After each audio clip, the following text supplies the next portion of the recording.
ಈ ಶ್ರೀಮಂತರು ಇರ್ತಾರಲ್ಲ, ಶ್ರೀಮಂತರಿಗೆ ಒಂದು ದೊಡ್ಡದಾದಂಥ ಕಾಯಿಲೆ ಇರ್ತದೆ, ಭ್ರಮೆ ಇರ್ತದೆ. ಏನಂದರೆ ನನಗೆಲ್ಲ ಗೊತ್ತು ಅಂತ ಅವ್ರು ತಿಳ್ಕೊಂಡ್ಬಿಡ್ತಾರೆ. ಎಲ್ಲ ವಿಷಯದ ಬಗ್ಗೆ ನನಗೆ ಗೊತ್ತು, ಏಕೆಂದರೆ ನಾನು ಶ್ರೀಮಂತನಾಗಿದ್ದೇನೆ, ಬುದ್ಧಿವಂತನಾಗಿರೋದರಿಂದ ಶ್ರೀಮಂತನಾಗಿದ್ದೇನೆ ಅನ್ನುವಂಥ ಭ್ರಮೆಯಲ್ಲಿ ಅವರು ಇರ್ತಾರೆ.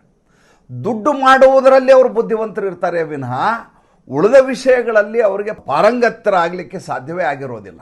ಎಲ್ಲರೂ ಎಲ್ಲ ವಿಷಯಗಳಲ್ಲಿಯೂ ಪಾರಂಗತರಾಗಲಿಕ್ಕೆ ಆಗೋದಿಲ್ಲ, ಆದರೆ ಅದು ಬಹಳಷ್ಟು ಜನರಿಗೆ ಅರ್ಥ ಆಗೋದಿಲ್ಲ. ಇದೇ ಕಾಯಿಲೆ ರಾಜಕಾರಣಿಗಳಿಗೂ ಇರುತ್ತೆ.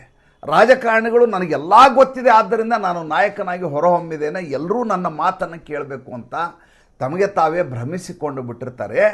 ಹೀಗಾಗಿ ಅವರಿಗೆ ಎದುರುಗಡೆ ಇರುವಂಥ ಸವಾಲು ಏನಿದೆ, ಆ ಸವಾಲಿಗೆ ಪರಿಹಾರವನ್ನು ಹುಡುಕಬೇಕು ಅನ್ನುವಂಥ ಮನಸ್ಥಿತಿಯೇ ಇರೋದಿಲ್ಲ. ನನ್ನೆದುರಿಗೆ ಸವಾಲುಗಳೇ ಇಲ್ಲ, ಎದುರುಗಡೆ ಇರೋದೆಲ್ಲ ಭ್ರಮೆ. ಅದು ನಾನು ಇದನ್ನು ಭಾಳ ಸುಲಭವಾಗಿ ಪರಿಹರಿಸಿಕೊಂಡು ಬಿಡ್ತೇನೆ ಅನ್ನುವಂಥ ಭ್ರಮೆಗೆ ಬೀಳ್ತಾರೆ. ಇವತ್ತು ಡೊನಾಲ್ಡ್ ಟ್ರಂಪ್ ಹಾಗೂ ರಾಹುಲ್ ಗಾಂಧಿಗೆ ಆಗಿರುವಂಥ ಸಮಸ್ಯೆ ಇದೆ.